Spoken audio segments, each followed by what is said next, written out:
Online में कौन कौन है आज?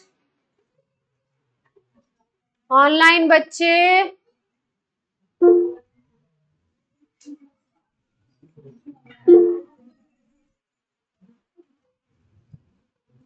चलिए लेक्चर नंबर 13 स्टार्ट करते हैं। हम लोग लास्ट क्लास में कर रहे थे रेजोनेटिंग स्ट्रक्चर में कैसे जानेंगे स्टेबिलिटी किसकी ज्यादा है और किसकी कम है स्टेबिलिटी, है ना। तो उसमें कुछ पॉइंट्स हमने करे थे, जैसे हम लोगों ने बात की थी अगर रेजोनेटिंग स्ट्रक्चर में नंबर ऑफ कोवेलेंट बॉन्ड ज्यादा है, तो एक ही कंपाउंड के दो रेजोनेटिंग स्ट्रक्चर हैं, उसमें एक में नंबर ऑफ कोवेलेंट बॉन्ड ज्यादा है, एक में कम है, तो जिसमें ज्यादा होगा उस स्ट्रक्चर की स्टेबिलिटी ज्यादा होगी। चार्ज की बेसिस पे हमने बोला था अगर ज्यादा इलेक्ट्रोनेगेटिव एटम पे नेगेटिव चार्ज है तो स्टेबल सिस्टम बनेगा, लेस इलेक्ट्रोनेगेटिव एटम पे पॉजिटिव चार्ज है तो स्टेबल सिस्टम बनेगा। अगर अपोजिट कर दोगे तो सिस्टम क्या बन जाएगा? अनस्टेबल बन जाएगा। इसके बाद बात हो रही है, एक और पॉइंट रहता है इसमें चार्ज सेपरेशन का।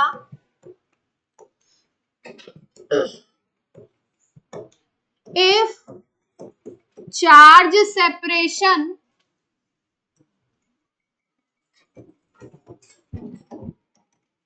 of opposite charges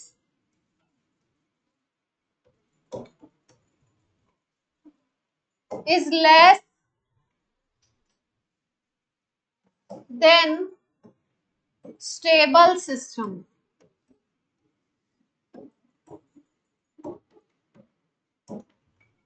charge separation का क्या मतलब है?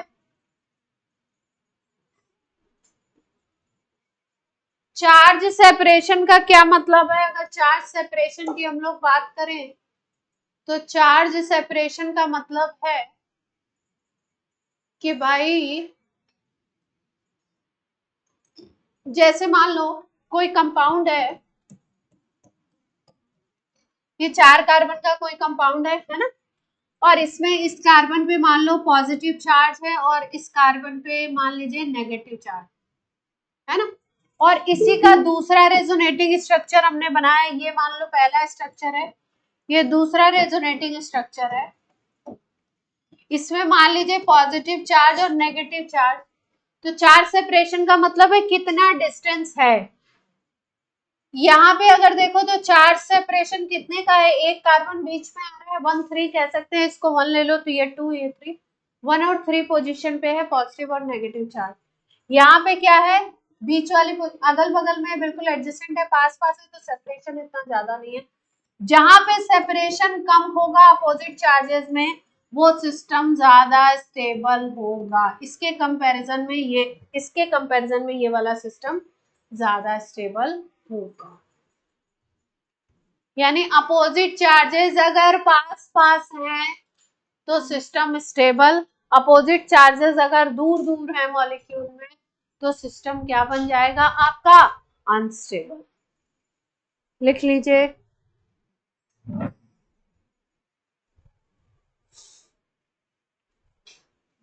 यानी चार्ज सेपरेशन कम होना चाहिए अपोजिट चार्जेस का।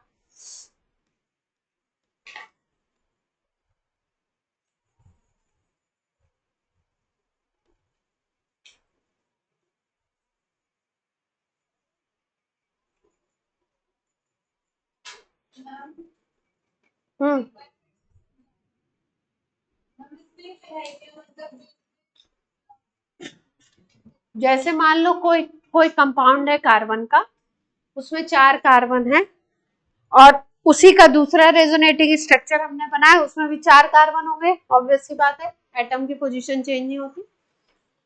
इस स्ट्रक्चर में पहले और तीसरे कार्बन पे पॉजिटिव और नेगेटिव चार्ज है, और दूसरा जो रेजोनेटिंग स्ट्रक्चर हमने बनाया उसमें दूसरे और तीसरे पे पॉजिटिव नेगेटिव चार्ज है। तो यहाँ पे चार्ज के बीच का सेपरेशन अगर देखो तो ये बिल्कुल एडजेसेंट हो गए, और यहाँ पे थोड़ा सा डिस्टेंस ज्यादा है अपोजिट चार्जेस। तो वो स्ट्रक्चर जिसमें डिस्टेंस कम होगा अपोजिट चार्जेस के बीच में वो सिस्टम स्टेबल होगा ज्यादा इन कंपैरिजन टू जिसमें डिस्टेंस ज्यादा हो रहा है। कई बार रेजोनेंस स्टेबिलिटी से ऐसे क्वेश्चन देते हैं, एक ही कंपाउंड के 4 स्ट्रक्चर बना दिए, अब बोलेंगे कौन सा सबसे ज्यादा स्टेबल है, या स्टेबिलिटी के ऑर्डर में लगाइए। तो पहले हम लोग सबसे पहले नंबर ऑफ कोवेलेंट बॉन्ड गिन लेते हैं, कितने कोवेलेंट बॉन्ड है। मान लो कि दो स्ट्रक्चर ऐसे आ रहे हैं जिसमें 10-10 कोवेलेंट बॉन्ड है और दो स्ट्रक्चर ऐसे आ रहे हैं जिसमें 9-9 कोवेलेंट बॉन्ड है, तो 10-10 वाले की स्टेबिलिटी 9-9 वाले से ज्यादा हो जाएगी। फिर उसके बाद और फैक्टर देखते हैं कि कहीं पॉजिटिव चार्ज ऐसा तो नहीं है कि ज्यादा इलेक्ट्रोनेगेटिव एटम को दे दिया गया है। अगर ज्यादा इलेक्ट्रोनेगेटिव एटम को पॉजिटिव दे दोगे तो अनस्टेबल हो जाएगा, ज्यादा इलेक्ट्रोनेगेटिव को नेगेटिव अगर दिया गया है तो स्टेबल सिस्टम बनेगा। तो उसकी बेसिस पे हम लोग देखते हैं कि किसमें स्टेबिलिटी ज्यादा है, किसमें कम। इसमें मान लो आप क्या करो कि मान लो अगर अगल बगल कार्बन है और आपने ऐसा कर दिया, कोई स्ट्रक्चर ऐसा ड्रॉ हुआ अपने से जिसमें कि अगल बगल वाले पे तुमने इस पे भी पॉजिटिव दे दिया और इस पे भी पॉजिटिव दे दिया, दोनों पे अगल बगल में जब सेम चार्ज दे देते हैं ना तो इतना ज्यादा रिपल्शन होता है कि ये सिस्टम हमेशा क्या बनता है, अनस्टेबल। अगर बिल्कुल अगल बगल में सेम चार्ज दे दो, पॉजिटिव दे दो, नेगेटिव दे दो, तो क्या हो जाएगा, सिस्टम बिल्कुल अनस्टेबल हो जाएगा। यानी कि वो रेजोनेटिंग स्ट्रक्चर अगर बन भी रहा है तो कैसा होगा, अनस्टेबल होगा, स्टेबिलिटी बहुत ही कम होगी, होगी ही नहीं।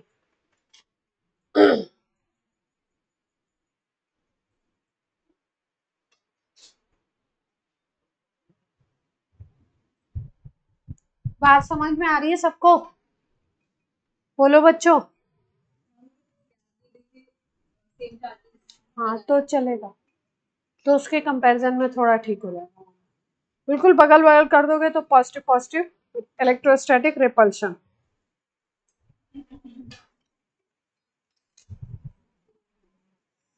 ठीक है, एग्जाम्पल करें।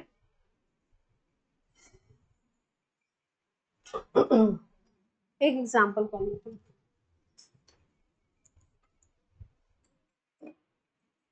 चार स्ट्रक्चर हैं,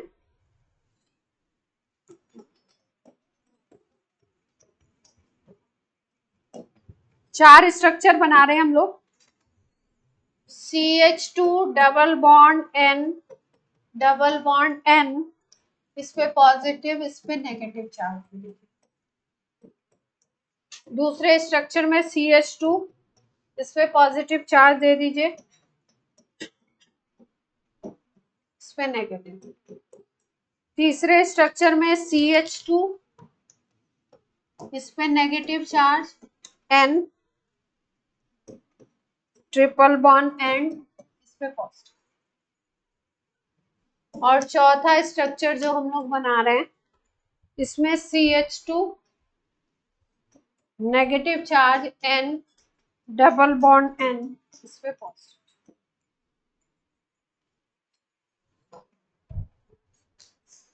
अब हमें बताना है स्टेबिलिटी ऑर्डर। क्या बताना है, स्टेबिलिटी ऑर्डर, किसकी सबसे ज्यादा होगी, किसकी सबसे कम होगी। तो सबसे पहले हम क्या करें, सबसे पहला काम करते हैं कोवेलेंट बॉन्ड काउंट करते हैं, किस स्ट्रक्चर में कितने कोवेलेंट बॉन्ड हैं, है ना। सबसे पहला काम करते हैं कोवेलेंट बॉन्ड का नंबर काउंट कर लेते हैं, पहले स्ट्रक्चर में, दूसरे में, तीसरे में और चौथे में। कोवेलेंट बॉन्ड का नंबर देखते हैं, देखिए जरा सा ध्यान से देखते हैं। पहला स्ट्रक्चर देखो, कार्बन, दो हाइड्रोजन लगे हुए हैं तो दो बॉन्ड होंगे, दो ये हो गए, 4 5 6, 6 बॉन्ड दिख रहे हैं। और कोई बॉन्ड दिखाई दे रहा है, ध्यान से देख लो, पहले स्ट्रक्चर में कितने बॉन्ड दिखाई दे रहे हैं, सेकेंड स्ट्रक्चर देखो, दो ये दिखते हैं, तीसरा ये, चौथा और पांचवा, 5 ही बॉन्ड है।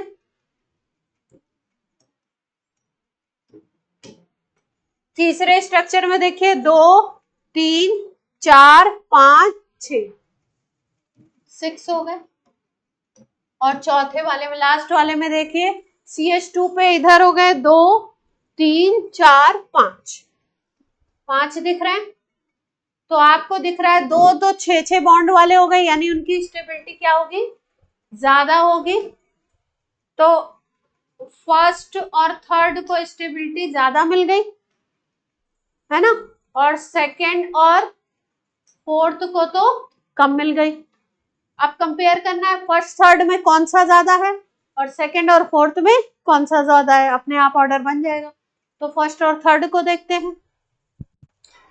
फर्स्ट और थर्ड को अगर देखो आप तो फर्स्ट में देखिए नाइट्रोजन पे पॉजिटिव और इधर भी नाइट्रोजन पे नेगेटिव। यहाँ पे अगर देखो तो कार्बन पे नेगेटिव और नाइट्रोजन पे क्या दिया हुआ है, पॉजिटिव। नाइट्रोजन की इलेक्ट्रोनेगेटिविटी ज्यादा होती है कार्बन के कंपैरिजन में, तो नाइट्रोजन को कैसा चार्ज देना चाहिए था, नेगेटिव देते। कार्बन को कैसा देते, पॉजिटिव देते तो चलता था, है ना, क्योंकि कार्बन की इलेक्ट्रोनेगेटिविटी कम है नाइट्रोजन की इलेक्ट्रोनेगेटिविटी के कंपैरिजन। तो इस स्ट्रक्चर में अगर नाइट्रोजन को नेगेटिव चार्ज देते, कार्बन को पॉजिटिव देते तो ज्यादा स्टेबल सिस्टम बनता। यहाँ पे उल्टा कर दिया है। तो थर्ड और फर्स्ट में जब कंपेयर करेंगे तो थर्ड की स्टेबिलिटी कम हो गई फर्स्ट की स्टेबिलिटी के कंपैरिजन में। क्लियर है पॉइंट? तो फर्स्ट ज्यादा मान लेते हैं हम। अब अगले पे देखते हैं सेकंड और किस में देखें, फोर्थ में देखते हैं। सेकंड और फोर्थ में क्या है चेंज, अब आप थोड़ा अपना दिमाग दौड़ाएं। सेकंड और फोर्थ में चेंज देखें।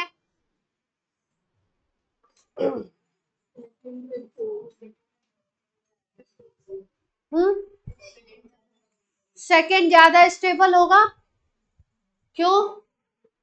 सेकंड और फोर्थ में सिचुएशन बिल्कुल अपोजिट करके रखी हुई है। सेकंड में कार्बन पे पॉजिटिव और नाइट्रोजन पे नेगेटिव, और फोर्थ में कार्बन पे नेगेटिव और नाइट्रोजन पे पॉजिटिव। नाइट्रोजन पे नेगेटिव अलाउड है और कार्बन पे पॉजिटिव अलाउड है, उसके अपोजिट करोगे तो स्टेबिलिटी नहीं रहेगी। तो इसका मतलब आपका कौन सा स्ट्रक्चर ज्यादा है, सेकंड वाला ज्यादा स्टेबल है और फोर्थ वाला क्या होना चाहिए, कम होना चाहिए, है ना। तो ऑर्डर क्या बनना चाहिए, ऑर्डर चेक कर ले हम लोग। फर्स्ट थर्ड फिर सेकंड फिर फोर्थ, ये बन गया अपना आंसर। बोलिए।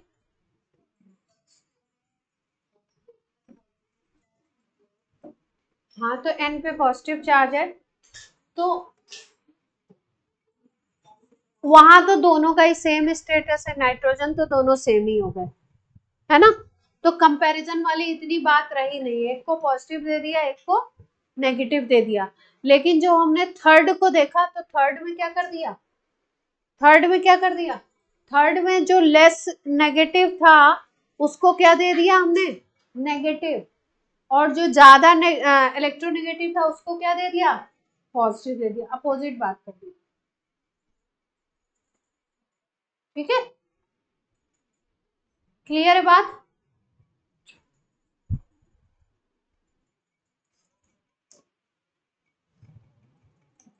अच्छा सवाल इसका आया हुआ है, जेई में बहुत ही सुंदर सवाल था, पर इस समय ढूंढना थोड़ा मुश्किल होगा। ढूंढे नहीं, बाद में करा देंगे।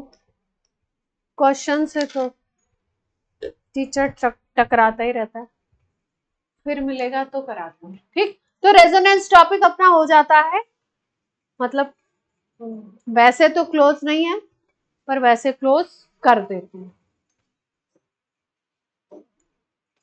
क्योंकि इसकी जितनी डिटेल कराओ उतनी ही कम है। अभी 8-10 एग्जाम्पल करा दें तो रेजोनेंस में आपको क्या हो जाएगा, क्या कर लोगे आप, पीएचडी, फिर कोई भी सवाल दे दो।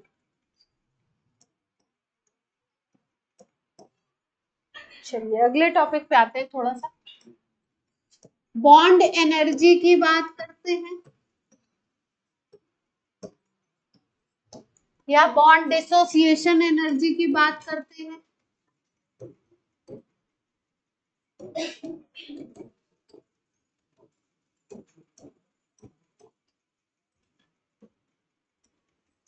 बॉन्ड एनर्जी या बॉन्ड डिसोसिएशन एनर्जी की बात, देखो जैसे मान लो एग्जाम्पल लेते हैं, पहले थोड़ा सा एग्जाम्पल से समझो। जैसे मान लो ये CH4 है ना, ये गैसियस स्टेट में होता है। इस CH4 के हम बॉन्ड तोड़ना चाह रहे हैं। सिंपल ले लें पहले, मान लो हमने ले लिया H2, ठीक, H2 मॉलिक्यूल लिया। तो H2 मॉलिक्यूल में आपको पता है H सिंगल बॉन्ड है, H है। अगर इसका 1 मोल लेते हो, अगर इसका कंपाउंड का 1 मोल ले लेते हो, अगर इसके इस बॉन्ड को तोड़ते हो आप, तो ये 2 सिंगल हाइड्रोजन एटम में टूट जाएगा, है ना। और ये गैसियस अगर एटम बना ले, H2 मॉलिक्यूल था तो उसमें जुड़े हुए थे HH, वो सिंगल सिंगल HH में टूट गए। अब इस प्रोसेस में जितनी भी आपको एनर्जी देनी पड़े बॉन्ड तोड़ने के लिए, अगर एनर्जी दे रहे हो बॉन्ड को डिसोसिएट करने के लिए, बॉन्ड को तोड़ने के लिए, ठीक है, तो अगर 1 मोल कंपाउंड लिया तो उसमें जो बॉन्ड टूटता है उसको एक बॉन्ड नहीं बोलते हैं हम लोग, नाम देते हैं 1 मोल बॉन्ड। यानी कि किसी कंपाउंड के 1 मोल बॉन्ड को ब्रेक करने के लिए जितनी एनर्जी आपको देनी पड़ती है उसको हम लोग बोलते हैं उसकी बॉन्ड एनर्जी या बॉन्ड डिसोसिएशन एनर्जी। क्या तोड़ना है, किसी कंपाउंड का 1 मोल बॉन्ड तोड़ना है, उससे वो अपने कंस्टिट्यूएंट गैसियस एटम में कन्वर्ट हो जाए, तो उसको हम लोग क्या बोल देंगे, उसको हम लोग बोलते हैं बॉन्ड डिसोसिएशन एनर्जी या बॉन्ड एनर्जी। 1 बॉन्ड नहीं बोलते हैं, क्या नाम देते हैं, 1 मोल बॉन्ड। 1 मोल बॉन्ड तभी आएगा जब ये कंपाउंड कितना लोगे आप, 1 मोल लोगे। तो डेफिनेशन क्या लिख सकते हैं, when we break 1 mole bond of any molecule, then it is called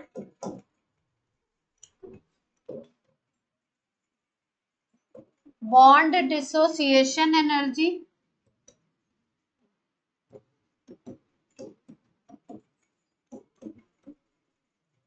or bond energy।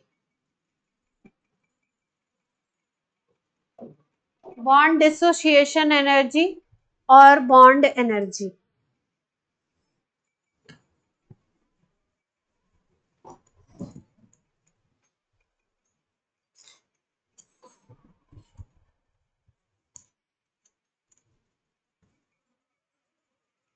Note हो गया।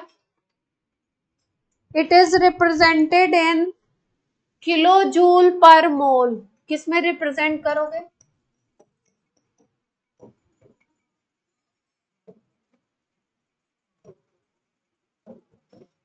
किलो जूल पर मोल।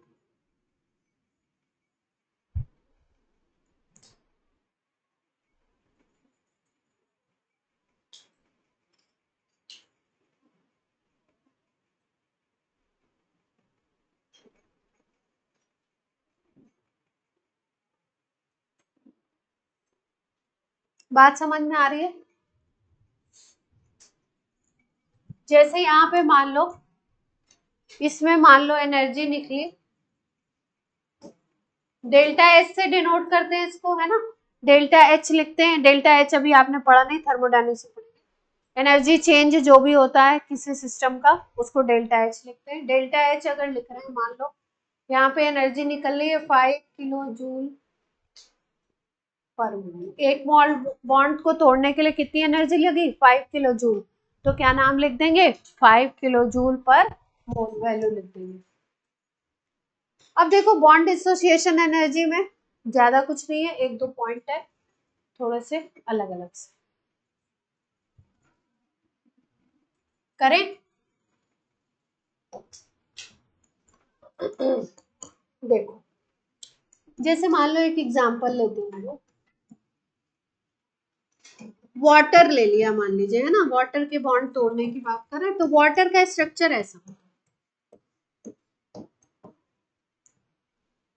एक ये लिया तो यहाँ पे एक मोल बॉन्ड ये वाला है, एक मोल बॉन्ड ये वाला है, ठीक। अब वाटर के केस में ऐसा देखा गया या किसी भी ऐसे मॉलिक्यूल के केस में देखा जाता है कि आपको देखने से लग रहा है कि दो OH बॉन्ड है, ये एक OH ये एक OH, अगर मोल ले लिया तो 2 मोल OH बॉन्ड हो गए, एक मोल OH E बॉन्ड हो गया, एक मोल OH E बॉन्ड, दोनों सेम दिख रहे हैं, OH बॉन्ड है तो सेम ही होगा, ठीक। पर देखा क्या जाता है, क्या हमने देखा कि जैसे पहला बॉन्ड तोड़ रहे हो ना, तो मान लो कि एनर्जी लग रही है x अमाउंट, है ना। अब दूसरा बॉन्ड भी OH बॉन्ड है, तो वैसे अगर हिसाब किताब लगाओ तो बोलोगे वो भी OH बॉन्ड है, तो उसको भी तोड़ोगे तो उतनी एनर्जी लगनी चाहिए। लेकिन देखा ऐसा जाता है कि दोनों केसेस में एनर्जी अलग अलग लगती है, एक में x लग रही है तो दूसरे में y, एक में x किलो जूल लग रही है तो दूसरा 1 मोल बॉन्ड तोड़ने के लिए y किलो जूल एनर्जी लग रही है। अगर ऐसा केस होता है जिसमें आपको सेम बॉन्ड तो दिख रहा है, लेकिन देखने से तो लग रहा है सेम है, लेकिन अमाउंट ऑफ एनर्जी अलग अलग निकलती है, तो वहां पे हम लोग बॉन्ड एनर्जी निकालने के लिए एवरेज ले लेते हैं। क्या करते हैं, एवरेज निकाल देते हैं। जैसे मान लो कि ये वाला बॉन्ड ब्रेक करने के लिए x किलो जूल पर मोल लगती है और ये वाले बॉन्ड के लिए y किलो जूल पर मोल लग रही है ना। तो अगर इसकी बॉन्ड डिसोसिएशन एनर्जी लिखनी है हमको, तो हम क्या करते हैं, x प्लस वाई बाई 2 लिख देते हैं, क्योंकि जो एनर्जी लिखनी है वो तो 1 मोल की लिखनी है, एक ही बॉन्ड की लिखनी है, पर इस मॉलिक्यूल में 2 हैं बॉन्ड और दोनों की एनर्जी क्या हो गई, अलग अलग हो गई, तो इसकी वैल्यू अलग है, इसकी वैल्यू अलग है, तो अब किसको मानो। तो जहां पे ये वाला केस आ जाता है कि आपको किसको मानना है, तो वहां पे क्या करते हैं, दोनों का एवरेज ले लेते हैं। 2 बॉन्ड है, एक की x है एक की y है, तो x प्लस वाई बाई 2 कर देंगे, किलो जूल पर मोल आ जाएगी, जहां पे इस तरीके की सिचुएशन होती है।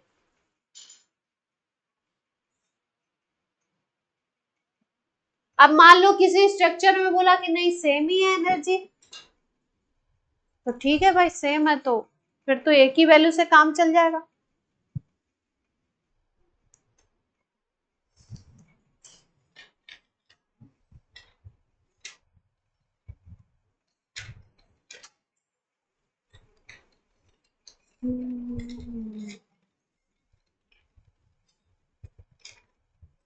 Bond energy, bond energy, bond energy कितने गया एग्जाम्पल,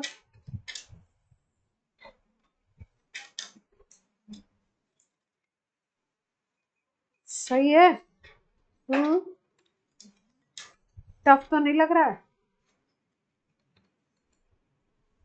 एग्जाम्पल का, कुछ है नहीं वैसे इसमें तो, बॉन्ड एनर्जी में क्या एकदम ही इजी है, एक एग्जाम्पल तो करा दे अच्छा सा बहन। इसमें देखो कुछ शुरुआत में कुछ दिया है क्या, इंडेक्स में पेज नंबर दिए होंगे, बॉन्ड एनर्जी देखो कहाँ। अब देखो जैसे मान लो अपन ने एग्जांपल ले लिया CH4, तो CH4 का मॉलिक्यूल टेट्राहेड्रल होता है मीथेन का, है ना। अब बोला पहले की अलग एनर्जी है, दूसरे की, सब CH बॉन्ड है लेकिन सबकी अलग अलग एनर्जी है, तो बोलेंगे कोई चिंता की बात नहीं भाई, अगर एक की x है, एक की y है, एक की z है, एक की p है, तो ऐसा करो, अगर बॉन्ड एसोसिएशन एनर्जी निकालनी है तो क्या निकाल लो, एवरेज बॉन्ड डिसोसिएशन एनर्जी निकाल लीजिए। कैसे निकालेंगे, सबकी अलग अलग दे रखी है, x plus Y plus Z plus P by 4, 4 bond थे, 4 मोल बॉन्ड थे, कितना ही था, बहुत ही कम है।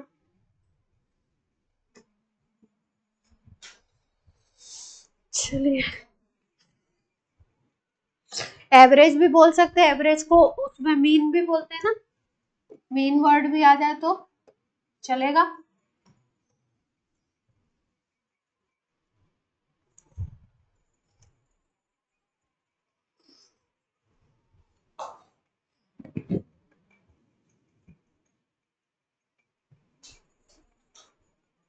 हो गया।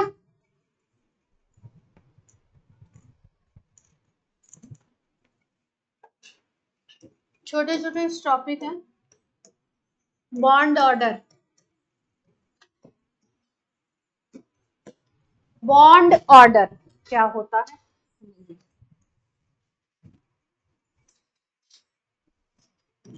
Number of covalent bond between two atoms, दो एटम्स के बीच में कितने नंबर ऑफ कोवेलेंट बॉन्ड हैं, is called bond order, is called bond order. जैसे मान लो H2 बन रहा है, तो H2 में अगर देखो तो एक ही बॉन्ड है ना, तो यहाँ पे बॉन्ड ऑर्डर बोल देते हैं सिंपल सिंपल वन। अगर मान लो O2 बन रहा है, O डबल बॉन्ड O है, तो बॉन्ड ऑर्डर क्या बोल देते हैं? टू। फ्रैक्शनल भी आता है, अभी सिखाएंगे हेमो थ्योरी में। N2 है, N ट्रिपल बॉन्ड N है, तो बॉन्ड ऑर्डर क्या दिख रहा है हमको? ये सिंपल मॉलिक्यूल से सिखाया है अभी हेमो थ्योरी में, बढ़िया। बॉन्ड ऑर्डर डेसिमल में निकालेंगे,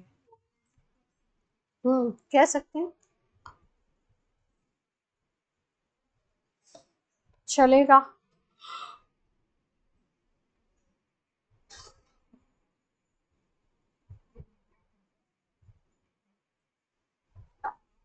ठीक है, कुछ खास बात है? कुछ नहीं।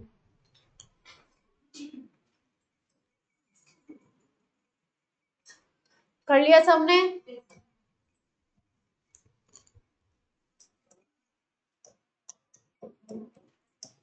बॉन्ड लेंथ, बॉन्ड की लंबाई कितनी है? Inter nuclear distance between two bonded atoms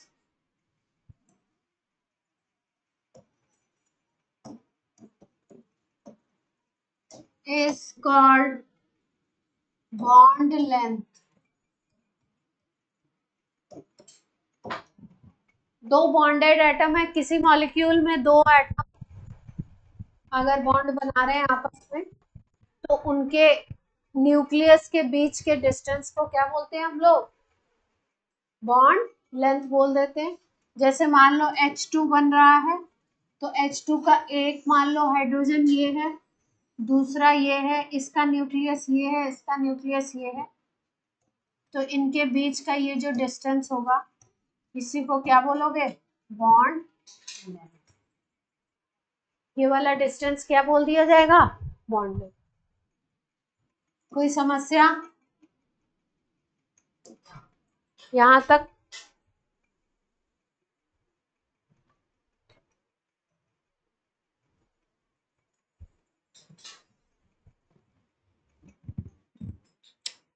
एक हम लोगों ने पीरियोडिक वाले में पढ़ी थी, क्लासिफिकेशन में कोवेलेंट रेडियस पढ़ी थी ना। कोवेलेंट रेडियस क्या थी?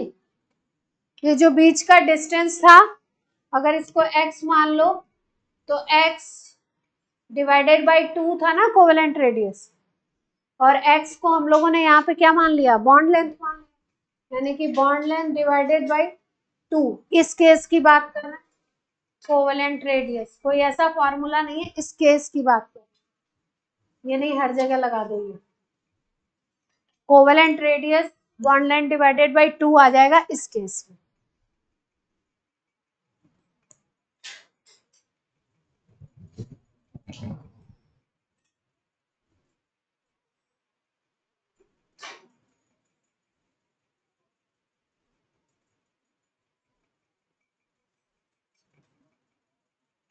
ठीक है,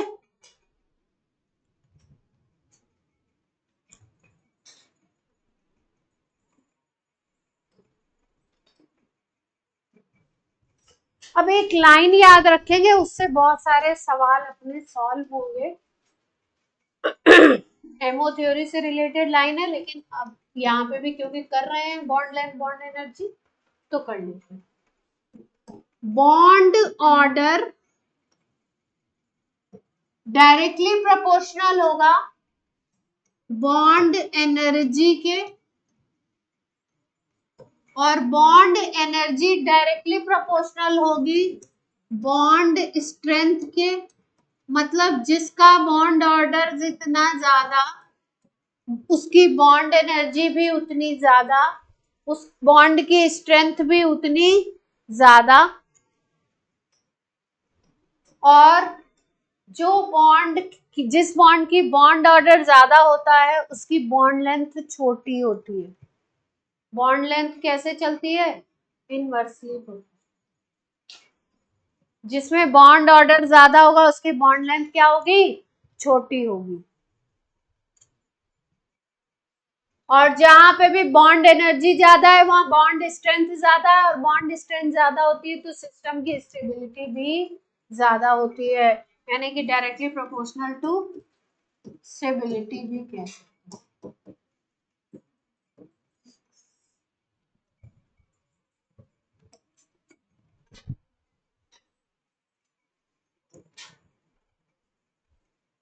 अगर मान लो कहीं पे आपको देखने को मिल रहा है, आपको कंपेयर करने को दिया गया, कार्बन कार्बन के बीच में सिंगल बॉन्ड है, कार्बन कार्बन के बीच में डबल बॉन्ड है, कार्बन कार्बन के बीच में ट्रिपल बॉन्ड है, तो यहाँ पे अगर देखो तो बॉन्ड ऑर्डर 1 है, यहाँ पे 2 है, वहां पे क्या हो जाएगा? बॉन्ड ऑर्डर 3 हो जाएगा। तो अगर बॉन्ड ऑर्डर बढ़ रहा है, बॉन्ड ऑर्डर इंक्रीज कर रहा है, तो बॉन्ड लेंथ क्या होगी? कम होगी, अपोजिट चलेगी। बॉन्ड ऑर्डर जितना बढ़ता है उतना बॉन्ड स्ट्रांग होता है, तो एटम्स एक दूसरे के पास आते हैं, और जितना पास आएंगे उतनी बॉन्ड की लेंथ क्या होती जाएगी? बड़े से छोटी होती जाएगी। यहाँ पे सब कार्बन एटम ही है ना, और यहाँ पे ट्रिपल बॉन्ड बन रहा है तो बॉन्ड ऑर्डर 3 हो गया, यहाँ बॉन्ड ऑर्डर 2 हो गया, वहां बॉन्ड ऑर्डर 1 हो गया। तो बॉन्ड ऑर्डर अगर बड़ा हो गया तो बॉन्ड लेंथ क्या हो जाएगी? अपने आप छोटी हो जाएगी, क्योंकि बॉन्ड स्ट्रांग हो जाता है। तो अगर बॉन्ड लेंथ का ऑर्डर देखें तो ये वाला सबसे बड़ा, फिर इससे छोटा।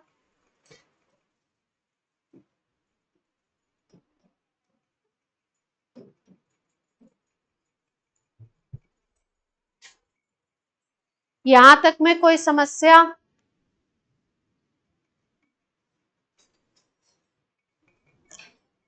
रेजोनेंस के प्रोसेस से बॉन्ड लेंथ पे क्या फर्क पड़ता था?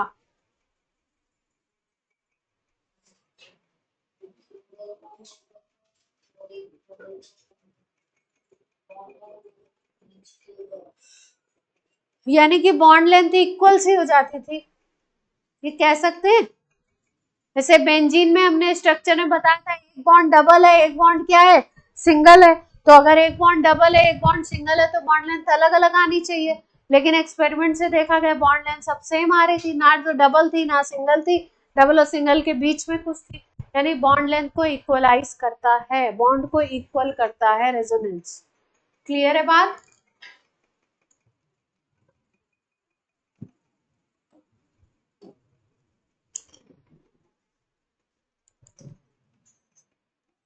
ऐसे ओजोन का स्ट्रक्चर बनाओ तो एक स्ट्रक्चर ओजोन का ये भी होता है।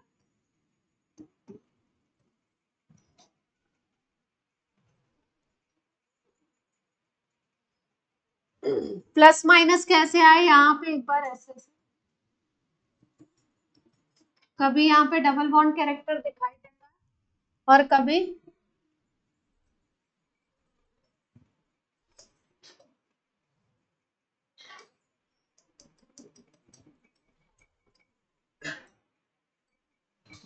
इधर वाले पे दिखाई देता।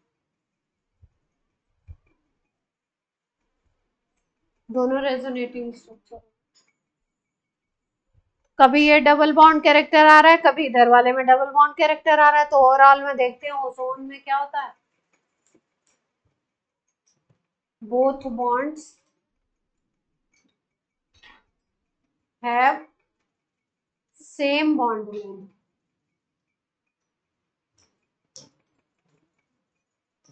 दोनों की बॉन्ड लेंथ सेम पता लगी, इसीलिए पता लगा कि शायद कुछ रेजोनेंस वगैरह हो रहा है।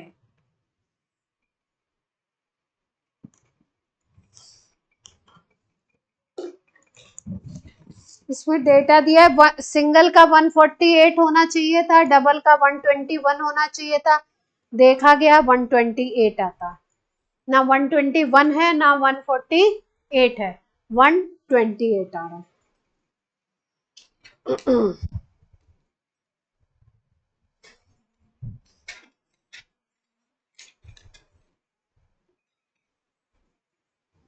हो गया। चलो अब एक बहुत ही अच्छा टॉपिक करने जा रहे हैं हम लोग, बहुत खूबसूरत तो क्या ही बोले, बहुत अच्छा सा, प्यारा सा, सुना भी होगा आपने, कभी कभी सवाल भी आ जाते हैं, लैटिस एंथैल्पी, है ना, सुना है, क्वेश्चंस आ रहे होंगे बीच बीच में कहीं कहीं पे, है ना, तो कर लेते हैं, बड़ा सुंदर सा टॉपिक है। लैटिस जानते हैं क्या होता है लैटिस? कौन बताएगा? What is lattice? What is crystal? Crystal भी बोलते हैं उसको। बोलो भाई और बहनों, जिस किसी को मालूम हो तो बताइए, क्रिस्टल क्या होता है, लैटिस क्या होता है?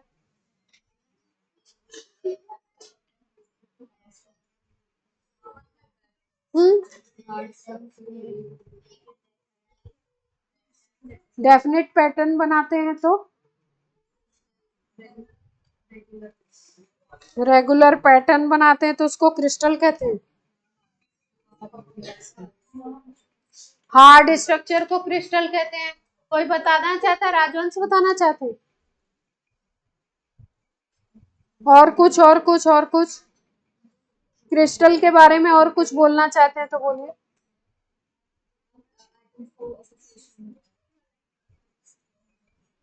एटम्स का एसोसिएशन तो जो नॉन क्रिस्टलाइन होंगे उसमें भी होगा।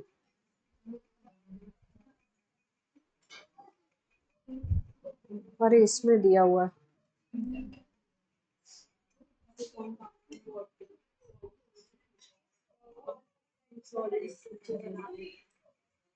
सॉलिड स्ट्रक्चर बना लेते हैं तो तुमको क्या हो, सॉलिड स्ट्रक्चर बना लेते हैं तो वही लैटिस होता है। ओके,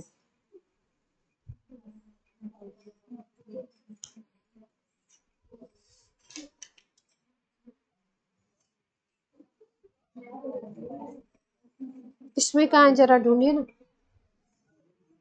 पीरियोडिक में ढूंढिए, पीरियोडिक वाले चैप्टर में है।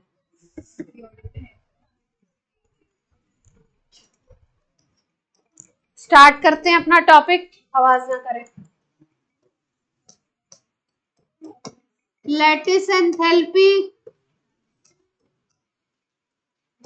या लैटिस एनर्जी भी बोल सकते।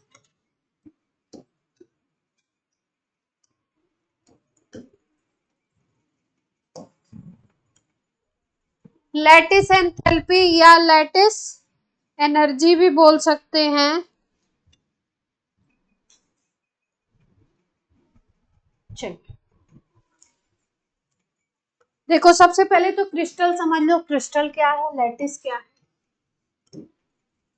जैसे मान लीजिए कि कोई आपने बोला मेटल का क्रिस्टल है, किसी मेटल का क्रिस्टल हमने बोला, है ना, मान लीजिए मेटल के उसमें M+ आयंस है, क्या आयंस है उसके? M+ आयंस है।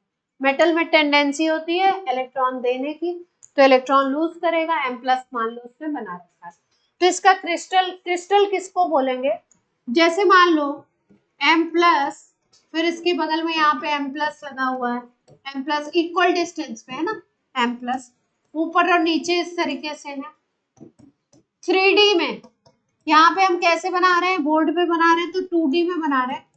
3D में ये एकदम सेम अरेंजमेंट अगर दिखाई दे रहा है, रेगुलर अरेंजमेंट अगर दिखाई दे रहा है, मतलब M+ यहाँ पे आपका नीचे भी है, लेफ्ट में भी है, राइट में भी है, पीछे की तरफ भी है क्रिस्टल में, और सेम डिस्टेंस पे है, ऊपर नीचे 3D में पूरा। और ये एक 3D अरेंजमेंट तैयार हो रहा है जिसमें जो कंस्टिट्यूएंट पार्टिकल्स हैं जो इसमें M+ है वो क्या है, एक सेम डिस्टेंस पे हैं, एक रेगुलर अरेंजमेंट है, एक सेम पैटर्न दिखाई दे रहा है, तो इसको हम लोग क्या बोलते हैं, क्रिस्टल बोलते हैं, या इसी को हम लोग बोल सकते हैं मेटल का लैटिस, है ना। तो लैटिस या क्रिस्टल क्या है, जिसमें कंस्टिट्यूएंट पार्टिकल्स एक हार्ड स्ट्रक्चर बनाते हैं, कंस्टिट्यूएंट पार्टिकल्स एक रेगुलर अरेंजमेंट में अरेंज होते हैं, है ना। और ये कैसा बनता है, 3D है। लैटिस की कभी भी बात करेंगे तो lattice is not 2D, 2D कभी भी नहीं होगा, लैटिस कैसा होगा, 3D में होगा, एक्स वाई जेड तीनों डायरेक्शन की बात होगी, ठीक है। तो लैटिस बात समझ में आ गई, क्या है क्रिस्टल, उसी को क्रिस्टल कह दो, उसी को लैटिस कह दो, हार्ड स्ट्रक्चर कह दो, जिसमें कि constituent particles are arranged in a regular 3D pattern. Regular 3D pattern में कंस्टिट्यूएंट पार्टिकल्स अरेंज होंगे, तो इसको क्या बोलोगे, क्रिस्टल बोल दोगे या लैटिस बोल दोगे। मेटल का लैटिस है अगर, और मेटल M प्लस आयन बना रहा है, तो M plus M plus M plus सब इक्वल डिस्टेंस पे अरेंज होंगे, किसमें, 3D में, एक्स डायरेक्शन में भी, वाई में भी, जेड में भी इक्वल डिस्टेंस पे अरेंज होंगे।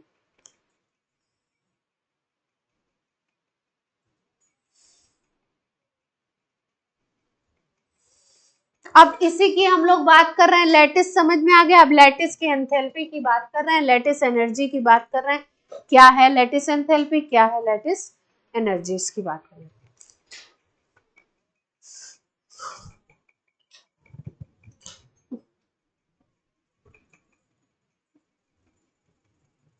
लैटिस एंथैल्पी को हम लोग दो तरीके से डिफाइन कर सकते हैं। पहली डेफिनेशन समझते हैं ध्यान से, ज्यादा डिफिकल्ट नहीं है कोई। जैसे मान लो NaCl जो होता है, कॉमन सॉल्ट NaCl, ये लैटिस फॉर्म में होता है, क्रिस्टल होता है इसका। NaCl कॉमन सॉल्ट का लैटिस है, इसका हम लोग ले लें 1 मोल, क्या ले लें, 1 मोल। अच्छा लैटिस है, तो इसको हम अगर लैटिस नहीं लिख रहे हैं तो हम क्या लिख सकते हैं, इसको ऐसे सॉलिड लिख सकते हैं। सॉलिड लिख दिया मतलब ये NaCl क्रिस्टल फॉर्म में होता है, तो सॉलिड फॉर्म यानी लैटिस की बात की जाए। इसका आप 1 मोल ले लो और इसको ब्रेक करने की कोशिश करो, किसमें तोड़ना है इसको, जिससे ये बना हुआ है Na प्लस गैसियस और Cl माइनस गैसियस में तोड़ो। इसके कंस्टिट्यूएंट गैसियस आयंस में अगर आप इसको तोड़ते हो, किसको, 1 मोल क्रिस्टल को, 1 मोल लैटिस को अगर आप तोड़ते हो उसके कंस्टिट्यूएंट गैसियस आयंस में, तो जितनी एनर्जी आपको देनी पड़ेगी उसको आप क्या बोलोगे, लैटिस एंथैल्पी। 1 मोल के लिए निकालते हैं, ठीक है। तो क्या लिखेंगे, टू ब्रेक 1 मोल क्रिस्टल और lattice of any crystalline substance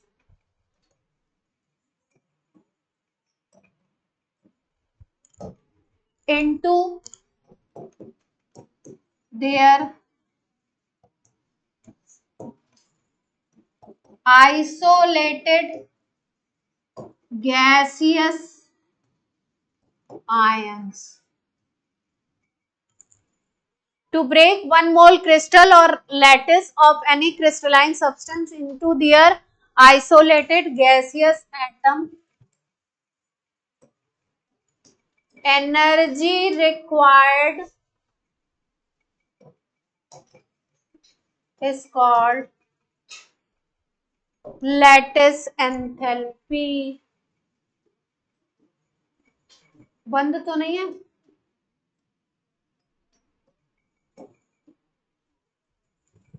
check कर लो बंद तो नहीं। ठीक है, लैटिस एंथैल्पी, इसका मतलब कोई भी सब्सटेंस जो क्रिस्टलाइन है उसके 1 मोल क्रिस्टल को ब्रेक करना है किसमें, वो जिन भी आयन से बना हुआ है उनके गैसियस आयंस में। किसमें तोड़ना है उसको, उनके गैसियस आयंस में तोड़ देंगे, तो उसमें जितनी भी एनर्जी आपको लगेगी तोड़ने में, उसी को क्या बोलते हैं, उसकी लैटिस एंथैल्पी। क्लियर है पॉइंट, बोलिए। सही है।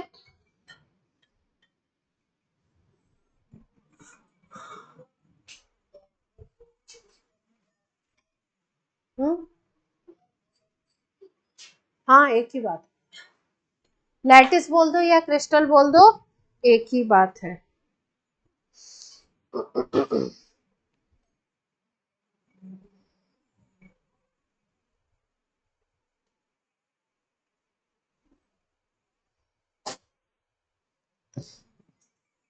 अब देखो, जैसे मान लो इस क्रिस्टल को ब्रेक करना था, नमक के क्रिस्टल को ब्रेक करना था, तो हमको एनर्जी देनी पड़ी, है ना। लेकिन अगर मान लो इसको बनाते हो ना, इसका अपोजिट रिएक्शन लिख रहे हैं, लैटिस एंथैल्पी की ये डेफिनेशन भी सही है और दूसरी बताने जा रहे हैं वो भी सही है। इसका अपोजिट रिएक्शन लिख रहे हैं, Na plus gaseous Cl minus gaseous से बना रहे हैं NaCl का क्रिस्टल, सॉलिड बना रहे हैं कितना, 1 मोल। जब आप Na plus gaseous Cl minus gaseous को एड अप करके किसी प्रोसेस से आप इसका 1 मोल क्रिस्टल अगर तैयार करते हो, तो इस प्रोसेस में क्या होता है, एनर्जी निकलती है। एनर्जी क्या होती है, रिलीज होती है। तो जितनी एनर्जी निकलेगी उसको हम लोग बोलते हैं, उसको भी बोलते हैं लैटिस एंथैल्पी। सेम ही अमाउंट आएगा, अगर कंपाउंड सेम है तो सेम आएगा, चाहे उस प्रोसेस से देखो एनर्जी को या इस प्रोसेस से देखो, है ना। ऐसा नहीं कि उससे अलग आ जाएगा NaCl का, इससे अलग, सेम वैल्यू आएगी। दो तरीके से डेफिनेशन है। तो दूसरी डेफिनेशन क्या हो जाएगी, when we prepare 1 mole crystal lattice of any compound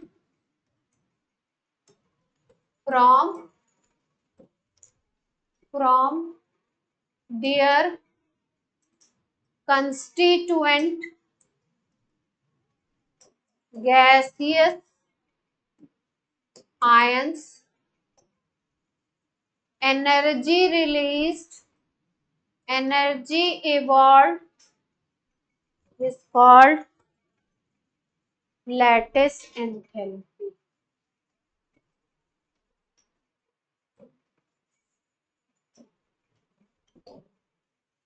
unit क्या हो जाएगी, किसमें डिनोट करेंगे, किलो जूल पर मोल। जब क्रिस्टल बना रहे हो तो एनर्जी निकल रही है, और जब क्रिस्टल को तोड़ रहे हो तो एनर्जी देनी पड़ रही है। क्रिस्टल तोड़ना है ना, तो एनर्जी क्या करनी पड़ेगी, देनी पड़ेगी। और जब बनता है तो अपने आप एनर्जी रिलीज होती है।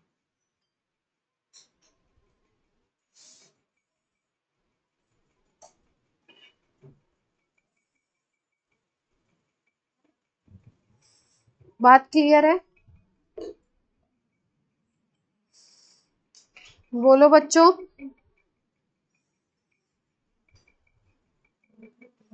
अब छोटे से 2 पॉइंट याद रखो, फिर एक साइकिल है वो सिखा देते हैं, इजी सी है, आपने पीरियोडिक में पढ़ी हुई है। साइकिल नहीं पढ़ाया आपको पीरियोडिक में, पीरियोडिक क्लासिफिकेशन में जितनी 2-4 बातें सीखी उनको यहाँ पे अब यूज करेंगे।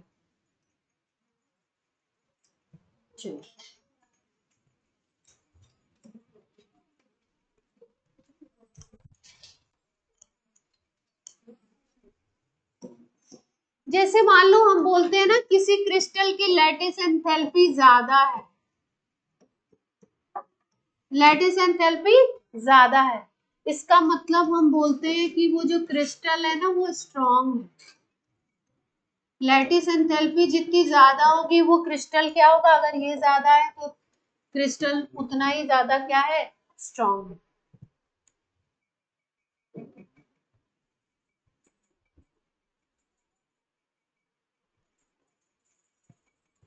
और वो डिपेंड किसके ऊपर करती है लैटिस एंथैल्पी, चार्ज के ऊपर। पार्टिकल्स में चार्ज अगर ज्यादा है तो लैटिस एंथैल्पी क्या होगी, ज्यादा होगी। उसके कंस्टिट्यूएंट पार्टिकल पे अगर चार्ज ज्यादा है तो लैटिस एंथैल्पी ज्यादा होगी। ठीक है। अब देखो, जैसे मान लो ये कोई लैटिस है, इसमें एटम्स बिल्कुल ऐसे पास पास,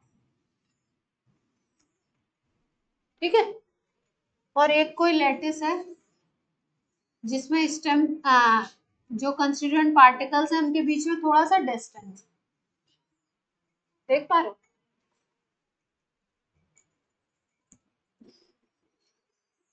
एडवांस में एक टॉपिक है सॉलिड स्टेट, है ना, तो उसमें हम लोग पढ़ते हैं क्रिस्टल लैटिस, पूरे चैप्टर में यही पढ़ेंगे। अब मोटी मोटी बात थोड़ी समझा रहे हैं, देख ध्यान से।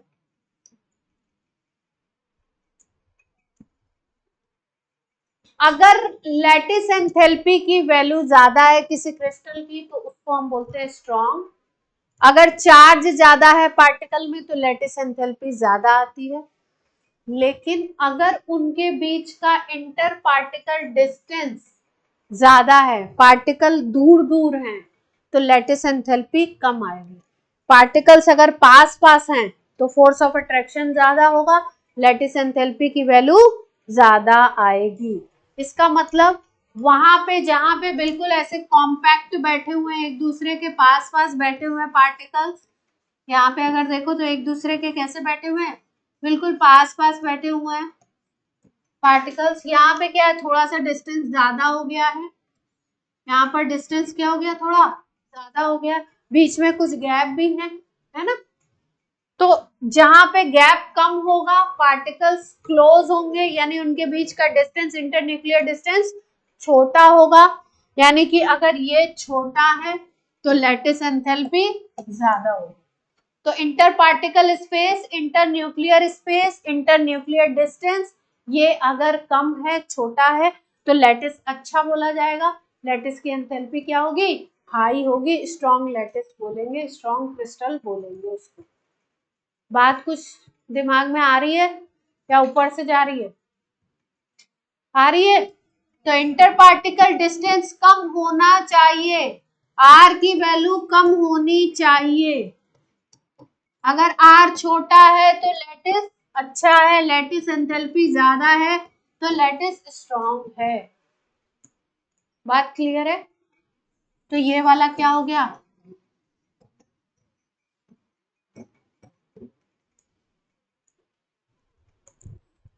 पार्टिकल्स के बीच में जो स्पेस होता है, ये जो बीच बीच में स्पेस है ना, स्पेस को नाम देते हैं हम लोग वॉइड। क्या नाम देते हैं, वॉइड। जैसे मान लो कोई क्रिस्टल ऐसा है जिसमें पार्टिकल्स का वॉल्यूम निकाला हमने, तो पार्टिकल्स का वॉल्यूम है 70% और 30% उसमें वॉइड है, खाली जगह है। और कोई क्रिस्टल ऐसा है जिसमें कि 90% पार्टिकल्स का वॉल्यूम है और 10% वॉइड है।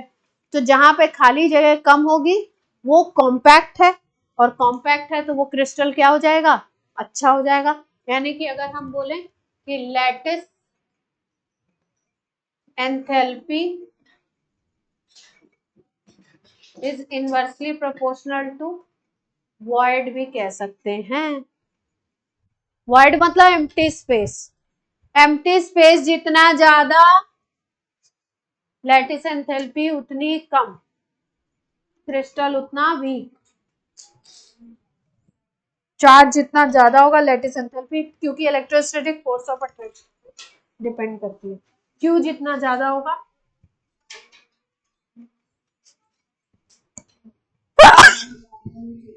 दोनों को मिक्स नहीं करना,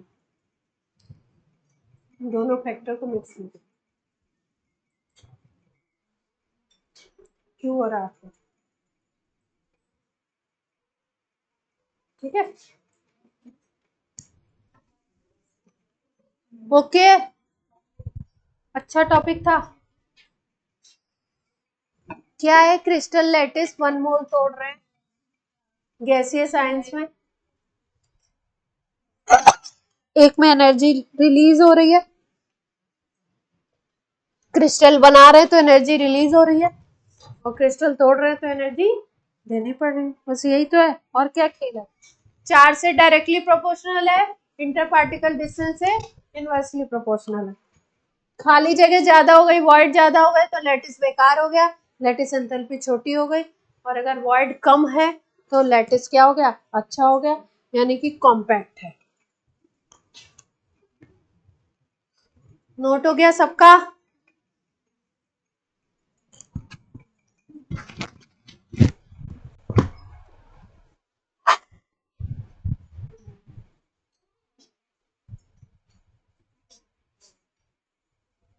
अब लैटिस एंथैल्पी का सवाल आपसे लिख लेंगे।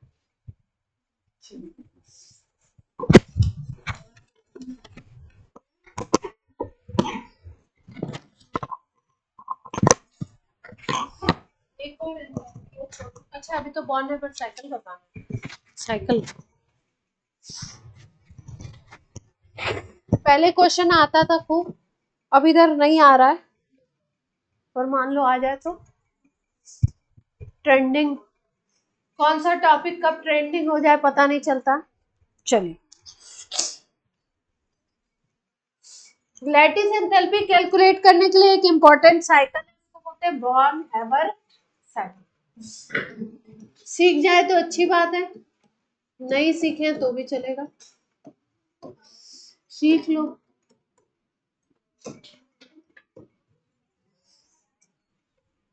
बॉर्न हैबर साइकिल,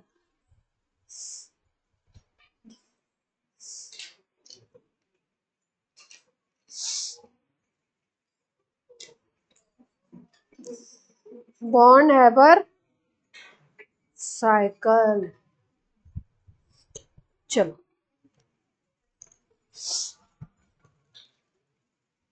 हमने क्या बोला? NaCl मान लो बनाना है अपने को, मान लो NaCl का 1 मोल बनाना है, तो Na प्लस गैसियस चाहिए, Cl माइनस गैसियस चाहिए, और ये कंबाइन करके क्या बना लेगा? NaCl सॉलिड बना लेगा 1 मोल। इसमें जो एनर्जी चेंज होगा उसी को तो क्या बोला हमने? उसी को बोला लैटिस एंथैल्पी,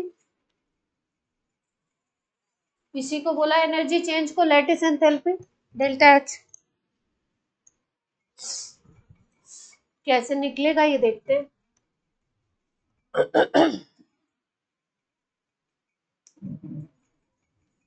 ये नोट कर लो तो अगली स्लाइड पे चलो।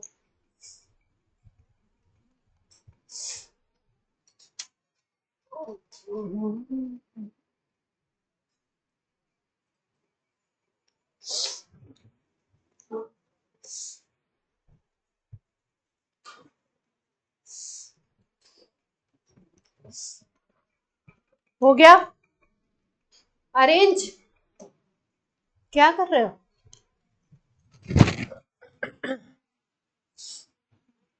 देखो, सोडियम नेचर में किस फॉर्मेट में मिलता है? सॉलिड। हमें क्या चाहिए? Na प्लस चाहिए, और वो भी कैसा चाहिए? गैसियस चाहिए। तो पहले क्या करें? देखो, पहले Na सॉलिड से हम लोग क्या करें? Na गैसियस बनाए। अच्छा, सॉलिड से सीधे गैस बनाने के लिए कौन सी एनर्जी लगानी पड़ती है? प्रोसेस को क्या बोलते हैं? सॉलिड से सीधे गैस बनाना, सब्लिमेशन। तो यहाँ पे जो एनर्जी लगेगी वो कौन सी लगेगी? Sublimation energy.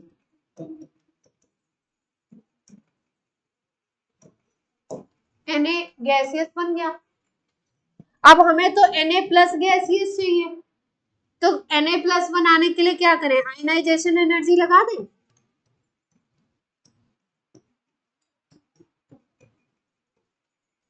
Na+ गैसियस बन गया, प्लस बनाना है तो इलेक्ट्रॉन निकाल दो।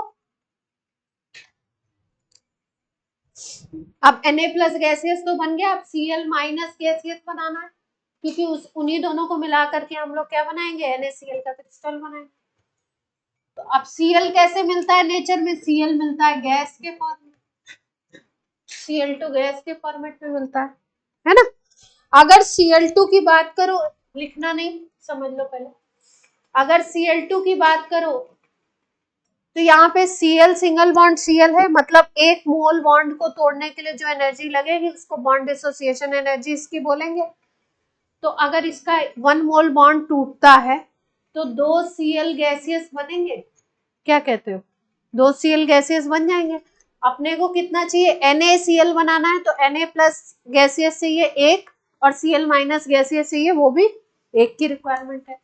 तो अगर ये तोड़ते हो तो बोलोगे इसकी बॉन्ड डिसोसिएशन एनर्जी लगा रहे हो, लेकिन क्योंकि एक ही Cl चाहिए है ना, तो एक Cl चाहिए तो बॉन्ड डिसोसिएशन एनर्जी भी हाफ लोगे, और Cl2 नहीं लोगे, हाफ Cl2 लोगे, ऐसे लिखोगे, हाफ Cl2, तो हाफ बॉन्ड डिसोसिएशन एनर्जी लगेगी, तो एक ही Cl गैसियस बनेगा, यहाँ हाफ कर दिया तो एक ही Cl गैसियस बनेगा।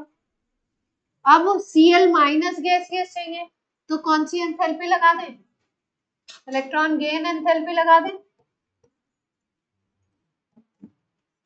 या इसी को इलेक्ट्रॉन एफिनिटी भी बोलते हैं। एक इलेक्ट्रॉन गेन करवा दिया, Cl- गैसियस बन गया। यहां तक बात क्लियर है। अब ये Na+ और Cl- गैसियस मिल करके अगर बना लेते हैं NaCl सॉलिड 1 मोल, तो इसी अमाउंट को तो हम लोग लैटिस एंथैल्पी बोल रहे थे। यहाँ जो एनर्जी लगेगी इसी को तो लैटिस एंथैल्पी बोलोगे।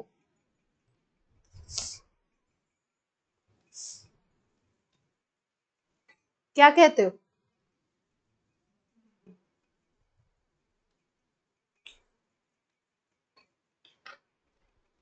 कोई समस्या?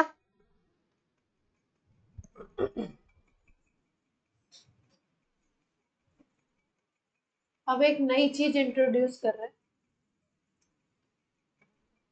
यहां तक तो सबको समझ आ रहा होगा, किसी स्टेप में कोई दिक्कत है तो बोल दीजिए। थर्मोडायनेमिक्स का एक पार्ट है थर्मोकेमिस्ट्री में, उसमें हम लोग पढ़ने वाले हैं enthalpy of formation of any compound. Enthalpy of formation of any compound होता है अगर किसी कंपाउंड का 1 मोल बनाते हो उसके कंस्टिट्यूएंट पार्टिकल से in their natural state. Natural state का मतलब है जैसे NaCl बनाना है तो NaCl के कंस्टिट्यूएंट पार्टिकल्स हैं Na और Cl। Na नेचुरल स्टेट में सॉलिड फॉर्म में प्रेजेंट होता है और Cl नेचुरल स्टेट में क्लोरीन गैस के फॉर्म में प्रेजेंट होती है।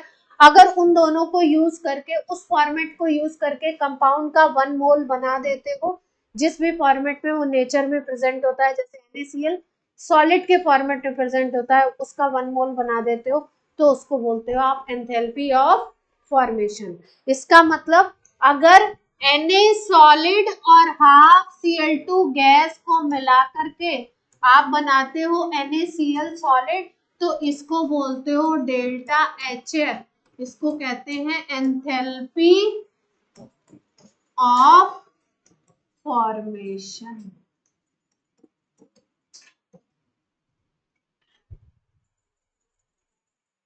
अब जरा सा साइकिल को ध्यान से देखेंगे, अब दोनों बातों को रिलेट करने वाले हैं।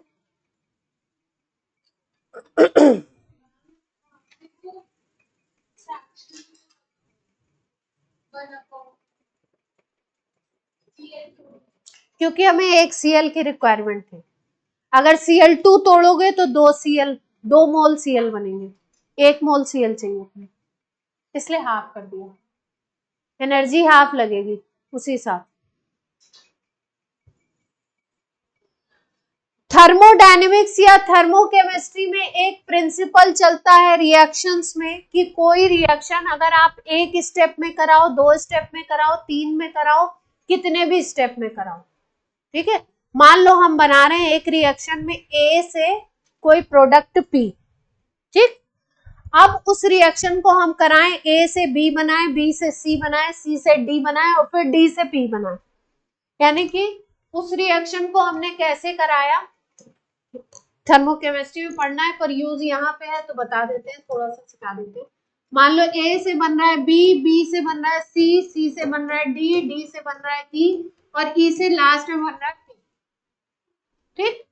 अब मान लो हमने कोई रिएक्शन ऐसा किया, ए से पी डायरेक्ट बना दिया, ए से पी डायरेक्ट बना दिया, तो ये रिएक्शन हो गया कैसा, सिंगल स्टेप हो गया, और ये वाला कितने स्टेप हो गए, मल्टी स्टेप हो गए, 5 स्टेप में कर रहे हो, है ना।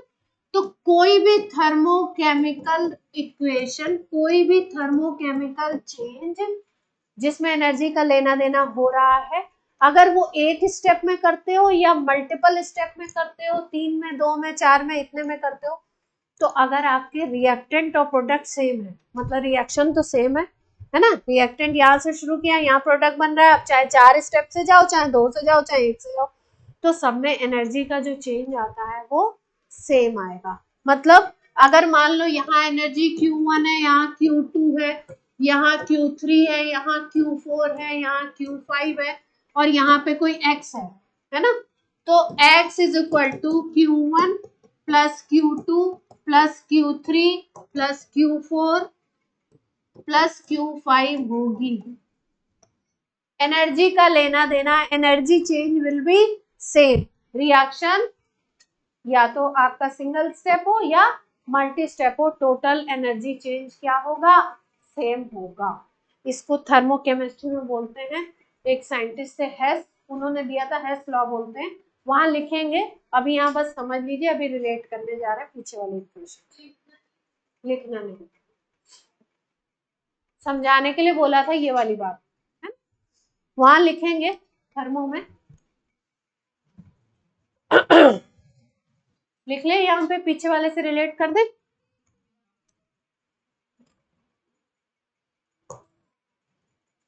अनुज कोई दिक्कत है, माइंड में डिस्टरबेंस है, ज्यादा समझ, अरे मैं तो क्वेश्चन का आंसर पूछ रही हूँ ना, तुम मुझे जवाब दो, उसने इसने कुछ नहीं, तुम्हारे माइंड में कोई डिस्टरबेंस है, यस और नो, कोई दिक्कत है, पेट में सिर दर्द है, शांति से बैठिए, हम कुछ बोल ही नहीं रहे, हमने कुछ बोला आपको, हमने बोला शांति से बैठिए, आप परेशान दिख रहे हो इसलिए। चलिए पीछे वाली स्लाइड पे आ जाते हैं, देखो यहाँ पे Na plus solid Cl2 half Cl2 से हमने बनाया NaCl 1 मोल, एक पाथ ये हो गया, और दूसरा पाथ क्या है, Na plus solid half Cl2 gaseous से इतने सारे ये फलाना ढिमका सब करते हुए फिर बनाया, है ना।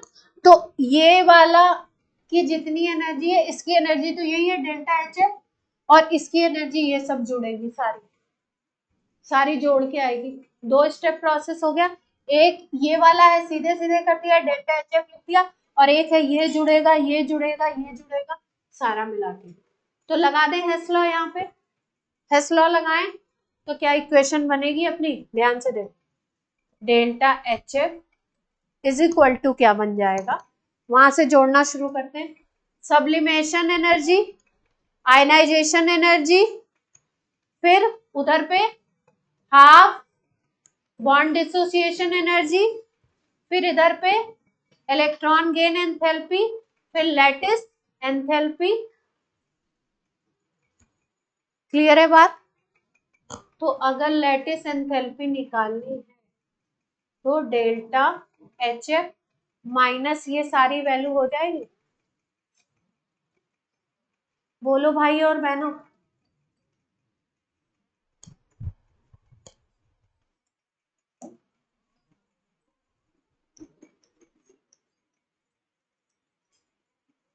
लिखने की जरूरत ही नहीं है। सवाल आता क्या है, सवाल आता है इसकी लैटिस एंथैल्पी अगर निकालनी है तो बॉर्न हैबर साइकिल ड्रॉ कर देगा, उसमें से पूछ लेगा कौन सा स्टेप गलत लिखा है। बॉर्न हैबर साइकिल ड्रॉ कर दिया, बोल देंगे कौन सा स्टेप गलत लिखा है ना। मान लो यहाँ पे लिख दिया Cl2, फिर Cl गैसियस बना दिया और BDE लगा दिया, है ना। तो Cl2 तोड़ोगे तो हाफ BDE ही चाहिए अपने को, हाफ Cl2 होना चाहिए और एक ही Cl बनना चाहिए। अगर यहाँ पे कुछ गड़बड़ करती है, स्टेप गलत है, ऐसे पूछ लेंगे कौन सा स्टेप गलत है या क्या है, इस तरीके से। अगर न्यूमेरिकल बनाते नहीं, वैसे अगर बनाएंगे तो जितने डेटा हैं सब में से एक नहीं देंगे, बाकी सब दे देंगे, एक की वैल्यू निकलवा देंगे। ये सारे डेटा दे देंगे, एक वैल्यू आपसे निकलवा लेंगे, एक अननोन कर देंगे, उसकी वैल्यू निकलवा लेंगे। ठीक है, बात समझ आ गई? बोलो। किसी भी कंपाउंड के लिए बॉर्न हैबर साइकिल लिख लेंगे अब, पक्का? पक्का?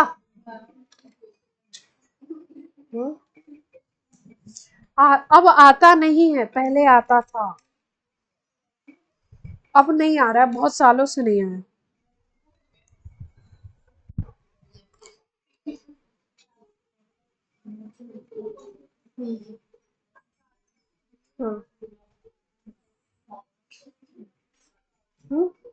साइन चेंज होगा उसके हिसाब से। हाँ,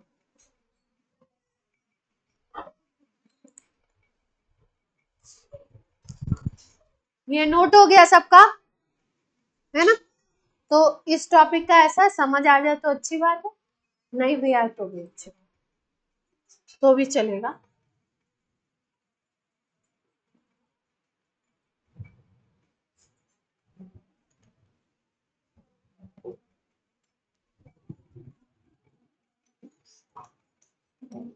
लास्ट, इसके बाद लैटिस और हाइड्रेशन के क्वेश्चन करेंगे, क्योंकि वो पीरियोडिक में भी आ रहे हैं, यहाँ पे भी आते हैं, आज नहीं नेक्स्ट क्लास में। और फिर स्टार्ट करेंगे हम लोग last topic of the chapter MO theory, वो 2-3 लेक्चर लेगा। हाइड्रेशन एंथैल्पी मतलब मैक्सिमम 3 बोल रही हूँ, कम भी ले सकता है, उसमें क्वेश्चन खूब आते हैं तो उसको अच्छे से कराना पड़ेगा, वो पक्का से आता है। हाइड्रेशन एंथैल्पी, पहले डेफिनेशन ही लिखवा दें, डेफिनेशन में बड़ा लोचा रहता है। चलो चलो चलो लिखो। अमाउंट ऑफ एनर्जी, पहले डेफिनेशन लिख लो। Amount of energy released, amount of energy released when 1 mole of gaseous ions, when 1 mole of gaseous ions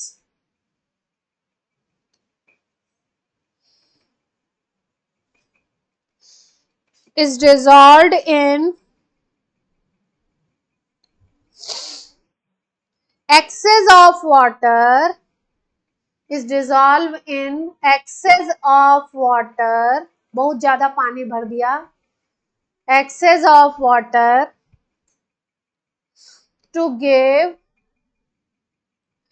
its constituent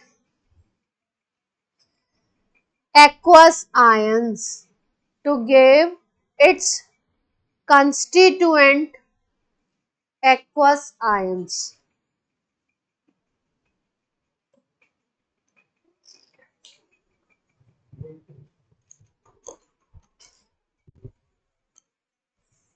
क्या दिक्कत है, क्या बोला था?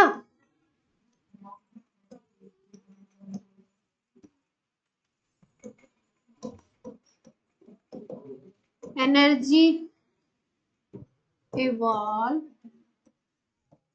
when 1 mole gaseous ions, 1 mole gaseous ions is dissolved in excess of water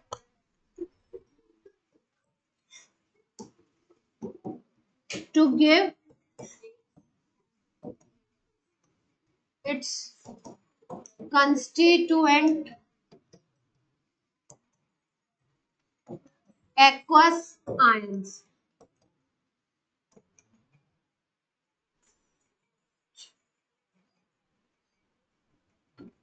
देखो जैसे मान लो हमारे पास NaCl की बात करने जा रहे हैं हाइड्रेशन के लिए, तो Na प्लस क्या होना चाहिए, गैसियस होना चाहिए, Cl माइनस गैसियस होना चाहिए, ठीक है। इसको खूब पानी डाल करके क्या करने की कोशिश की, इसको डिसॉल्व करने की कोशिश की।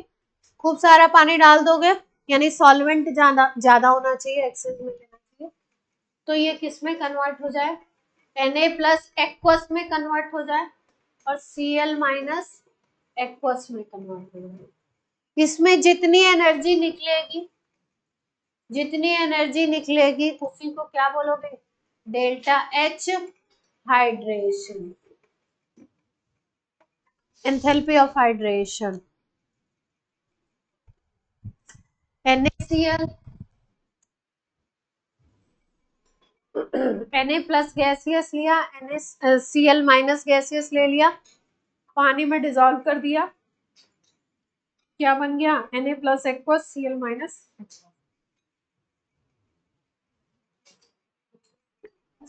एक्वस बनने का मतलब जानते हैं,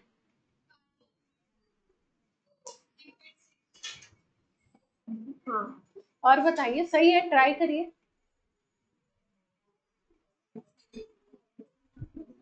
आसपास इन्होंने बोला, अच्छा बोला इन्होंने, आसपास H2O मॉलिक्यूल चिपक जाएंगे, ठीक है। हाइड्रेशन का मतलब है डिसॉल्व हो जाएगा, है ना, हाइड्रेट हो जाएगा। कैसे होगा थोड़ा समझ लो, फिर टॉपिक क्लोज कर देंगे आज ही। सवाल करेंगे अगले टर्न में। चलो समझ लो जरा सा हाइड्रेशन क्या है। मान लो हमारे पास Na प्लस गैसियस था, इसको हमने किस में डिसॉल्व किया, वाटर ले लिया, एक्सेस में बीकर में डाल दिया, ठीक है। बीकर में डालेंगे तो क्या देखेंगे, क्या फिनोमिनन देखेंगे, Na प्लस गैसियस जो है धीरे धीरे इसके चारों तरफ H2O मॉलिक्यूल इकट्ठा होना शुरू करेंगे। H2O आपको पता है H2O कैसा सॉल्वेंट होता है, पोलर सॉल्वेंट है। पोलर सॉल्वेंट मॉलिक्यूल को अगर ऐसे बना लो, एक उसका पॉजिटिव एंड बोलो और एक एंड को बोल दो नेगेटिव एंड, तो क्या होगा, Na प्लस गैसियस के चारों तरफ अगर ये H2O है तो प्लस वाले के चारों तरफ इसका कैसा एंड आ जाएगा, प्लस वाले के चारों तरफ H2O कैसे घेर लेगा इसको, अपने नेगेटिव एंड से इसको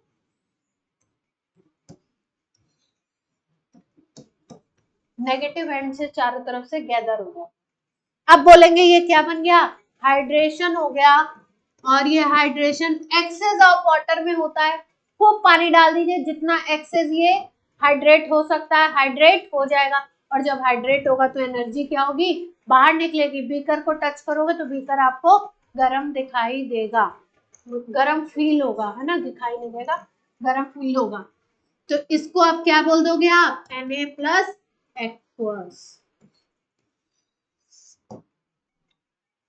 ऐसे ही अगर मान लो Cl माइनस है तो Cl माइनस को भी H2O कवर करेगा, कैसे करेगा, आपने पॉजिटिव एंड से।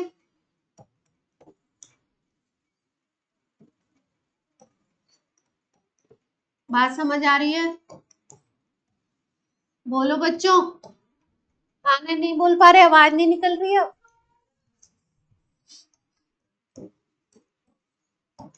Cl माइनस क्या बन जाएगा, गैसियस से बन गया एक्वस।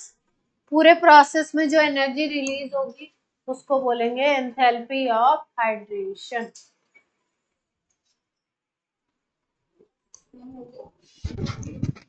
अब अगले टर्न पे हाइड्रेशन और इसके सवाल कर लेंगे तो काम खत्म हो जाएगा इस टॉपिक का, ठीक है। चलिए बाय बाय। हम्म।